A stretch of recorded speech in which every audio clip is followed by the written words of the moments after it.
श्रीवासवाम्बायै नमः। ॐ कन्यकायै नमः। ॐ जगन्मात्रे नमः। ॐ आदिशक्त्यै नमः।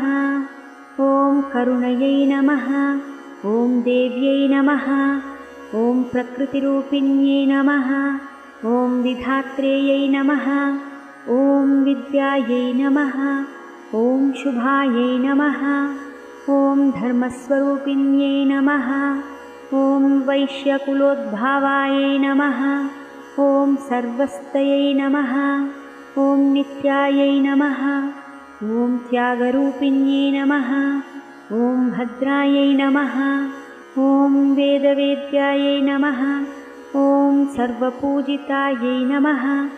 ॐ कुसुमपुत्रिकयै नमः। ॐ कुसुमानन्दीवत्सलयै नमः। ॐ शान्तायै नमः। ॐ गम्भीरायै नमः। ॐ शुभयै नमः। ॐ सौन्दर्यहृदयायै नमः। ॐ सर्वहितायै नमः। ॐ शुभप्रदायै नमः। ॐ नित्यमुक्तायै नमः। ॐ सर्वसौख्यप्रदायै नमः। ॐ सकलधर्मोपादेशाकारिण्यै नमः। ॐ पापहरिण्यै नमः। ॐ विमालयै नमः। ॐ उदारायै नमः। ॐ अग्निप्रवेशिन्यै नमः। ॐ आदर्शवीरमात्रे नमः। ॐ अहिंसस्वरूपिण्यै नमः। ॐ आर्यवैश्यापूजितयै नमः। ॐ भक्तरक्षतत्परायै नमः। ॐ दुष्टनिग्रहायै नमः। ॐ निष्कालयै नमः। ॐ सर्वसम्पत्प्रदात्रे नमः। ॐ दारिद्र्यध्वंसन्यै नमः। ॐ त्रिकालज्ञानसम्पन्नयै नमः। ॐ लीलामानसविग्रहयै नमः। ॐ विष्णुवर्धनसंहारिकायै नमः। ॐ सुगुणरत्नायै नमः। ॐ साहसोसौन्दर्यसम्पन्नायै नमः। ॐ सच्चिदानन्दस्वरूपायै नमः। ॐ विश्वरूपप्रदर्शिन्यै नमः। ॐ निगमवेदायै नमः। ॐ निष्कामायै नमः। ॐ सर्वसौभाग्यदायिन्यै नमः। ॐ धर्मसंस्थापनायै नमः। ॐ नित्यसेवितायै नमः। ॐ नित्यमङ्गलायै नमः। ॐ नित्यवैभवायै नमः। ॐ सर्वोमाधिर्मुक्तायै नमः।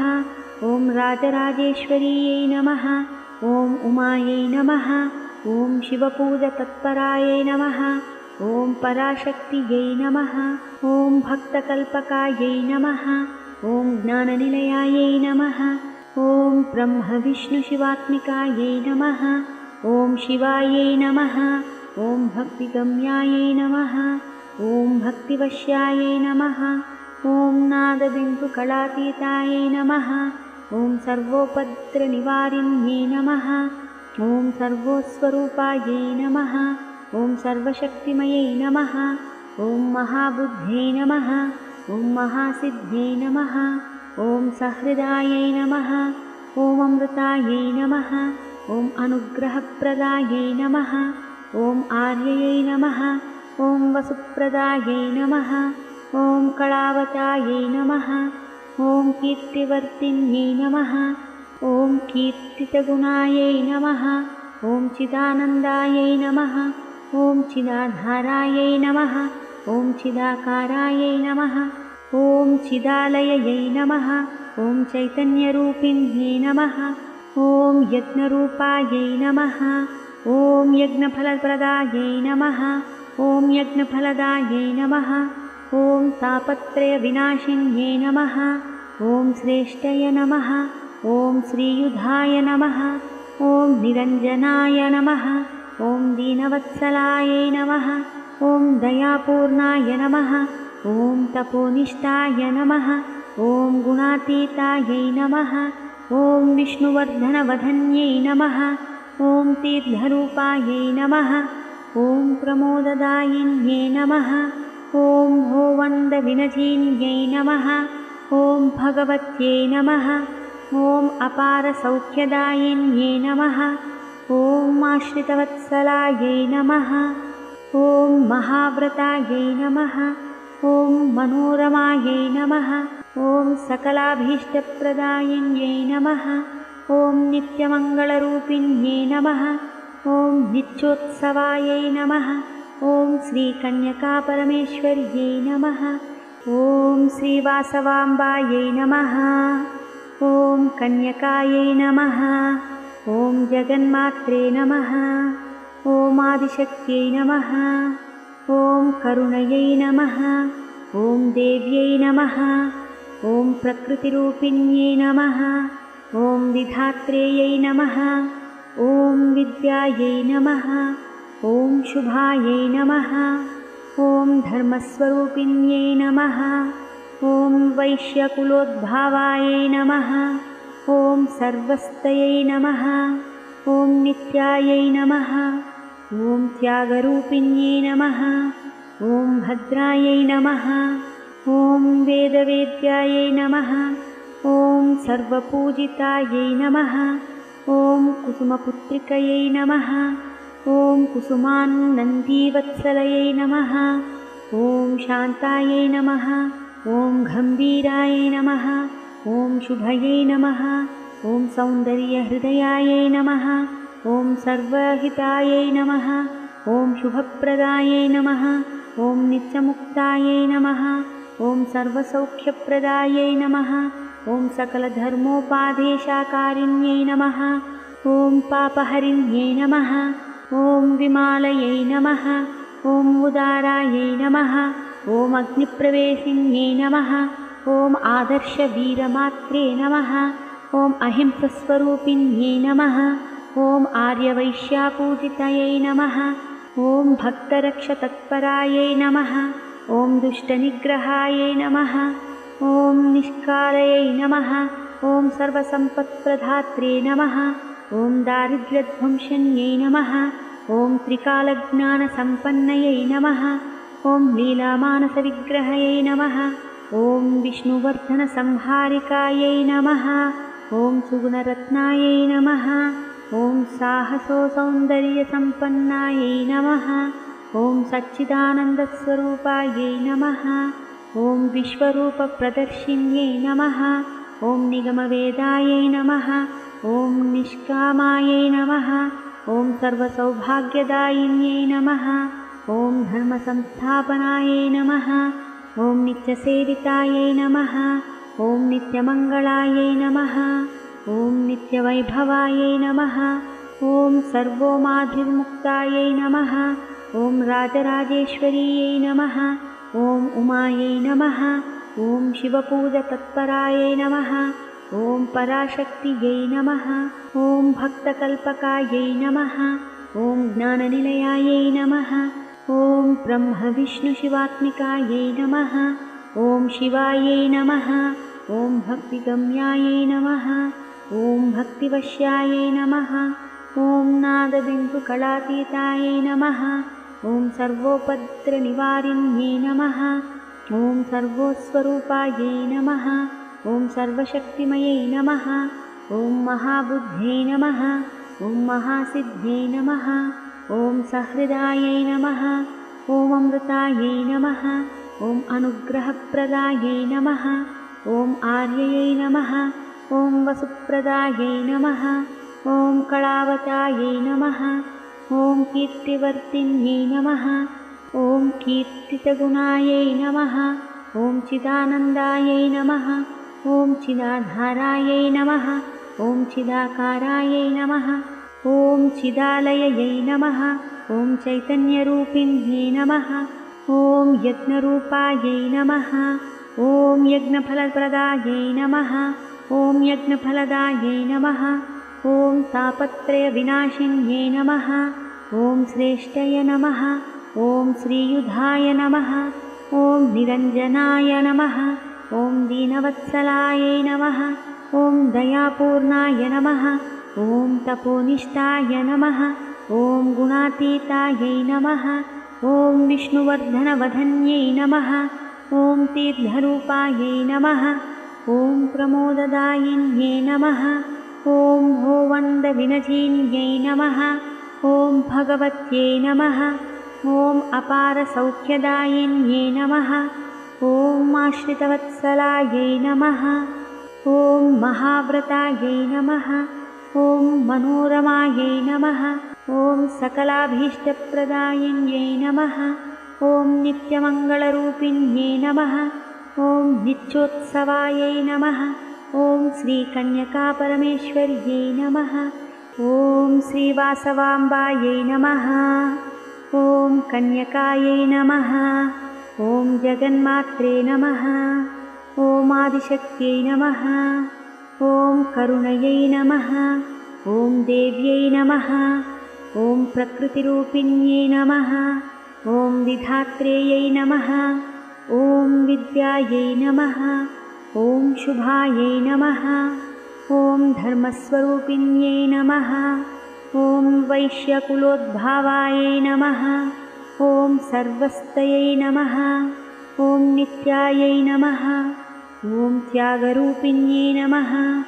ॐ भद्रायै नमः। ॐ वेदवेद्यायै नमः। ॐ सर्वपूजितायै नमः। ॐ कुसुमपुत्रिकयै नमः। ॐ कुसुमानन्दीवत्सलयै नमः। ॐ शान्तायै नमः। ॐ गम्भीरायै नमः। ॐ शुभयै नमः। ॐ सौन्दर्यहृदयायै नमः। ॐ सर्वहितायै नमः। ॐ शुभप्रदायै नमः।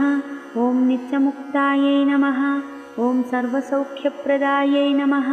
ॐ सकलधर्मोपादेशाकारिण्यै नमः। ॐ पापहरिण्यै नमः। ॐ विमालयै नमः। ॐ उदारायै नमः। ॐ अग्निप्रवेशिन्यै नमः। ॐ आदर्शवीरमात्रे नमः। ॐ अहिंसस्वरूपिण्यै नमः।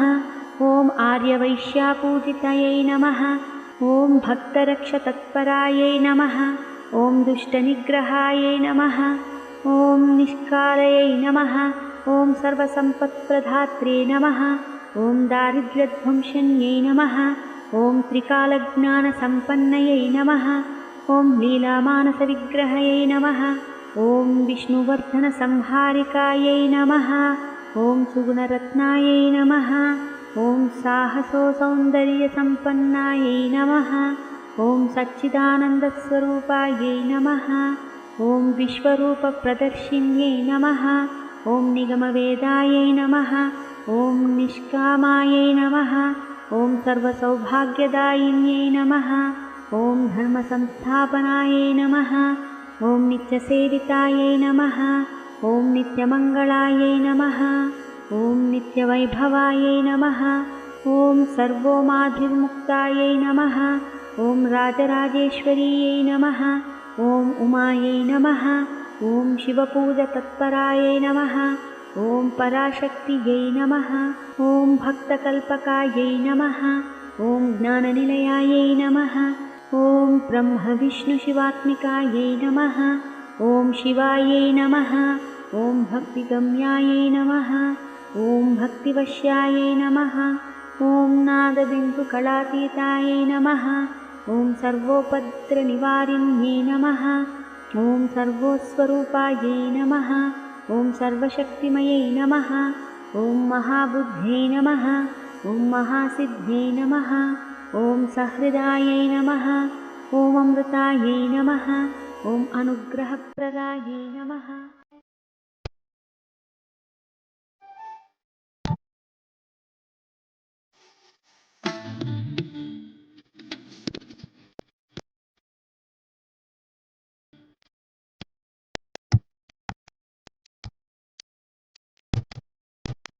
ओङ्काररूपिणी देवी सदोऽधिकारवासिनी ज्येष्ठशैलपुरे वासी वासवाम्बा नमोऽस्तुते। वासवाम्बा नमोऽस्तुते।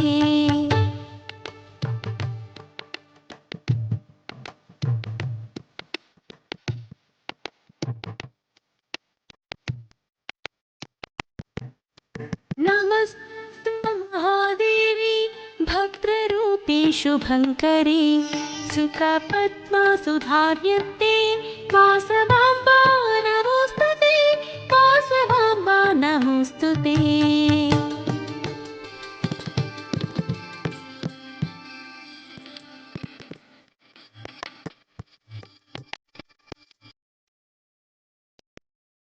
वैश्यालये सम्भूता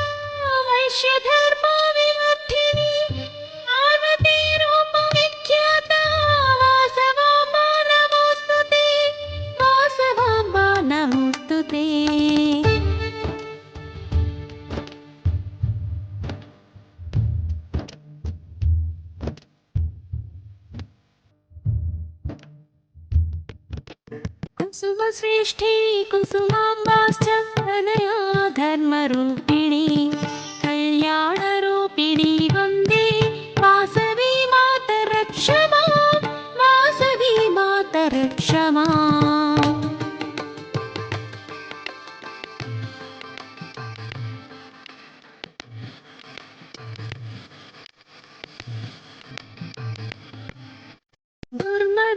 दुर्मदान्धनिवारिण्ये विष्णुवर्धनानासनी देवी सुरेश्वरी विमवे वासवाम्बा नमाम्यहं वासवाम्बा नमाम्यहम्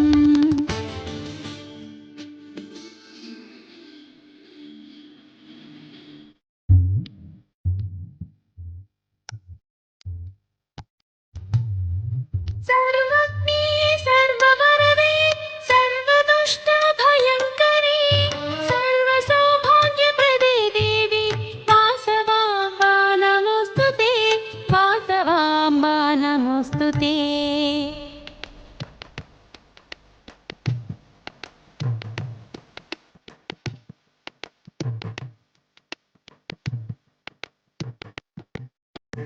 कल्पलतामिव फलदायी कल्पकोटिनिवासिनी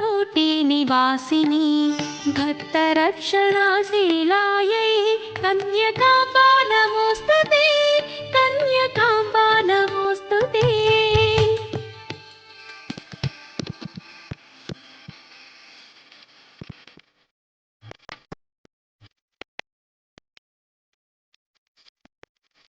जगद्धात्री जगत्कर्ता त्रिजगन्नुता पालिनी सृष्टिस्थितिलयाधीना वासवाम्बा नमाम्यहं वासवाम्बा नमाम्यहम्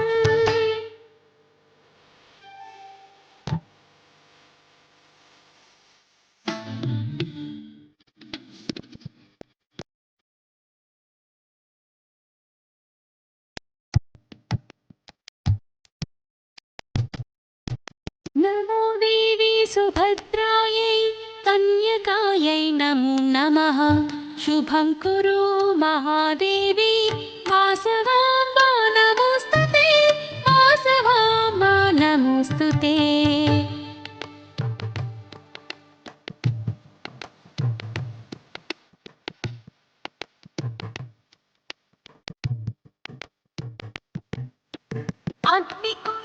अग्निकुण्डप्रविश्यापि दिव्यदेहविराजिनी त्रिशक्तिरूपिणी देवी वासवाम्बा नमोऽस्तुते वासवाम्बा नमोऽस्तुते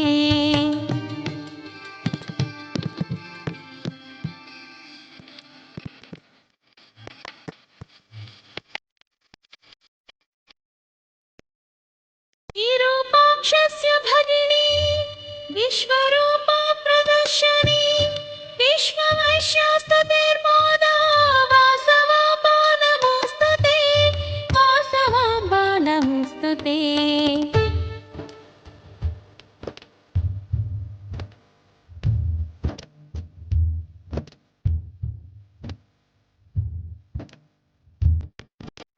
धर्मज्ञां धर्मनिरतां धर्माधर्मविचक्षणी धर्मरूपी धरामोदा वासवाम्बा नमोऽस्तुते वासवाम्बा नमोऽस्तुते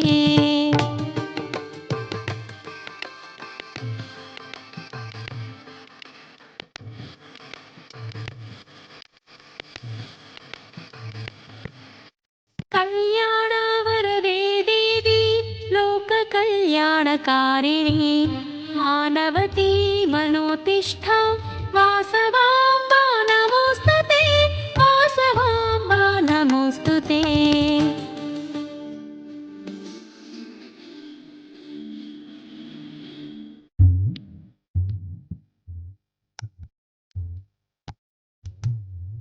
शिवानाम्नि समभूता त्रिनेतराक्षताय च नित्यं शिवं प्रदानं ते वासवाम्बा नमोऽस्तुते वासवाम्बा नमोऽस्तुते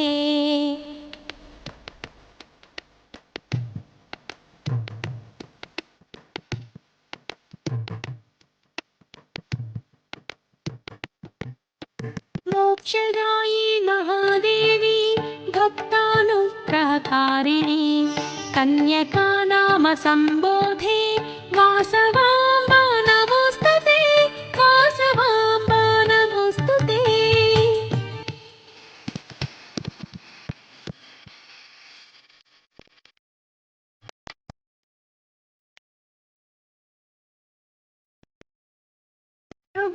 क्षेत्रविभ्राजे कामितार्थप्रदायिनी दुर्मार्गराजनिर्मूले कन्यकाम्बा नमोस्तुते कन्यकाम्बा नमोस्तुते।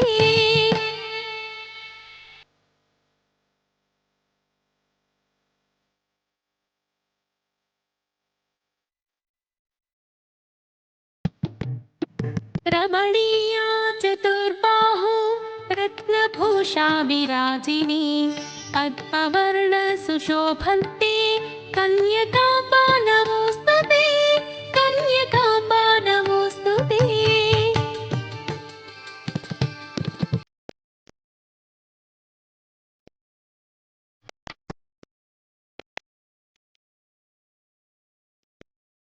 अनुग्रहप्रदां बुद्धिं अनघां शान्तवर्धिनी अशोकमं मृतां देहि वासवाम्बा नमोस्तुते वासवाम्बा नमोस्तुते।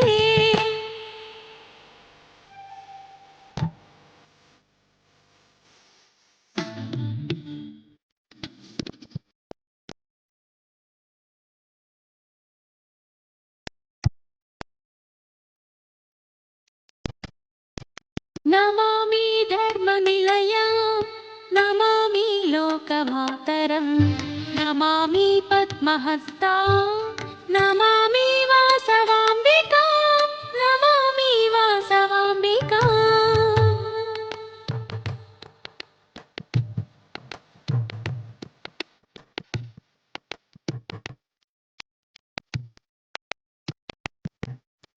चतुर्भुजां चन्द्रवदनां चन्द्रताराटवत्थने धन्यां हिरण्मयी देवी वासवाम्बा नमाम्यहं वासवाम्बा नमाम्यहम्।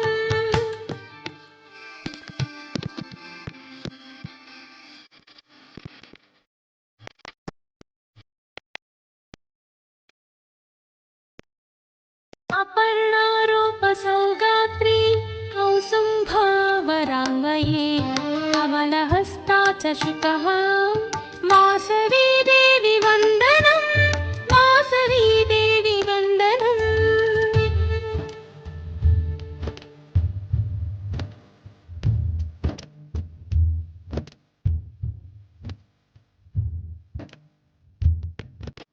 श्रियानो देहि मकत्वं नित्यं पातु मे शुभम् आयुर्वृद्धि धनं वृद्धि करोमि श्रीवासवी करोमि श्रीवासवी।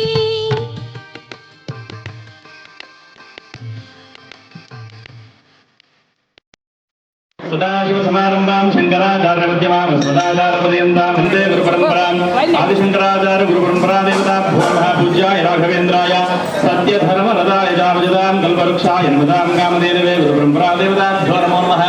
मनसा भीष्टप्रार्थना समर्पयामि। మీ తల్లిదండ్రులు ప్రార్థన చేసుకోండి. మాతృభ్యో నమః పితృభ్యో నమః గురుభ్యో నమః ఆచార్యేభ్యో నమః ఇష్టదేవతాభ్యో నమః కులదేవతాభ్యో నమః।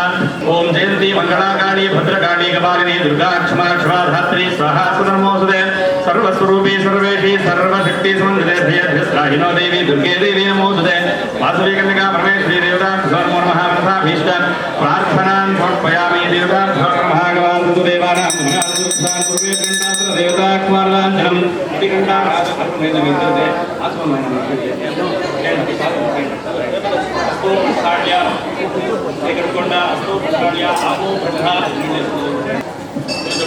शुक्लां वरदरं विष्णुं शशिवर्णं चतुर्भुजं प्रसन्न वदनं ध्यायेत सर्व विघ्न उपशान्तये। अगजानन पद्मार्कं गजानन महर्निशम् अनेक दन्तं भक्तानाम् एकदन्त उपास्महे मम पूर्व उच्चरित एवं गुण विशेषण विशिष्टायाम् अस्यां शुभतिथौ मम उपार्थ समस्त दुरित क्षयद्वारा परमेश्वर आज्ञया परमेश्वर प्रीत्यर्थं वाणी हिरण्यगर्भ लक्ष्मीनारायण उमामहेश्वर अनुग्रह सिद्ध्यर्थम् अस्मिन् पर्वदिन वैशाखमास दशमी प्रयुक्त वासवी कन्यका परमेश्वरी जयंती महोत्सव यथाशक्ति प्रातःकाल पूजांच मम गोत्रोद्भवस्य अंदरू మీ పేరు గోత్రాలు అందరూ మీరు చెప్పుకోండి మనసులో ప్రార్థన చేసుకోండి గోత్రోద్భవस्य నామధేయస్య మీ పేరు చెప్పుకోండి మీ ఇంటి వాళ్ళ పేరు చెప్పుకోండి బిడ్డల పేరు చెప్పుకోండి ధర్మకాంతాయాః మీ ఇంటి వాళ్ళ పేరు చెప్పుకోండి పుత్రకస్య పుత్రీకస్య సభ్రాతృవర్గస్య అందరూ చెప్పుకోండి మమ సహ కుటుంబానాం క్షేమ స్థైర్య ధైర్య వీర్య విజయ అభయ ఆనంద ఆరోగ్య ఐశ్వర్య అభివృద్ధి అర్థం ధర్మ అర్థ కామ్య మోక్ష చతుర్విధ ఫల పురుషార్థ సిద్ధ్యర్థం మమ ఆధ్యాత్మిక ఆదిదైవిక ఆదిభౌతిక నవనవ జనిత తాపత్రయ నివారణ సిద్ధ్యర్థం మమ వంశ అభివృద్ధి సిద్ధ్యర్థం దేవాలయ అభివృద్ధి సిద్ధ్యర్థం మమ గృహస్య ధనకనక వస్తువాహన మరకత మహాలక్ష్మి అనుగ్రహ సిద్ధ్యర్థం సంపూర్ణ సుమంగళీనాం యావజ్జీవ దీర్ఘ సౌమంగళ్య సౌభాగ్య అనుగ్రహ సిద్ధ్యర్థం మహాకాళీ మహాలక్ష్మి మహాసరస్వతి స్వరూపిణి వాసవి కన్యక పరమేశ్వరి సంపూర్ణ అనుగ్రహ కరుణాకటాక్ష ఫల సిద్ధ్యర్థం యథాశక్తి పూజాంచ బ్రాహ్మణ ఆశీర్వచన పూర్వక అన్న సంతర్పణ ಫಲ ಸಹಿತ ಯಥಾಶಕ್ತಿ ಪೂಜಾಖ್ಯಂ ಆಚರಿಷ್ಯೇ. ಎಲ್ಲರೂ ಪ್ರಾರ್ಥನೆ ಮಾಡಿಕೊಳ್ಳಿ. ಭಗವತಿಗೆ ಯಥಾ ವಿಶೇಷವಾಗಿ ಒಂದು ಪೂಜೆ ಪುರಸ್ಕಾರ ಮಾಡ್ತಾ ಇದ್ದೀರಾ. ಇದರಿಂದ ಉತ್ತರೋತ್ತರ ಎಲ್ಲಾ ಕುಟುಂಬಗಳಿಗೂ ಒಳ್ಳೆ ಅಭಿವೃದ್ಧಿಯಾಗಲಿ, ನೀವು ಮಾಡತಕ್ಕಂತಹ ಪ್ರತಿ ಕಾರ್ಯಗಳಿಗೂ ಉನ್ನತ ಪದವಿ ಅಭಿವೃದ್ಧಿಯಾಗಲಿ ಅಂತ ಮನಸ್ಸಲ್ಲಿ ಏನಾದರೂ ಸಂಕಲ್ಪ ಇದ್ರೆ ಹೇಳಿಕೊಂಡು ಇವಾಗ ಹೋದ ಮೇಲೆ ಹಾಕಿ ನಮಸ್ಕಾರ ಮಾಡಿಕೊಳ್ಳಿ. ವೇದವಾಣಿ ಶರಣಂ ಪದ್ಯೆ ಸಂಭಾವೆ ಶುಭಯನ್ನೋ ಅಸ್ತು. ಕಲಶಾರಾಧನಂ ಕರಿಷ್ಯೆ. ಕಲಶಾನ ಕುಸುಮ ಬಿಟ್ಕೊಂಡ ಕಲಶಕ್ಕೆ ಅರ್ಶನ ಇಟ್ಕೊಳ್ಳಿ. ఇక్కడ అమ్మ పక్కన కూర్చోకూడదు.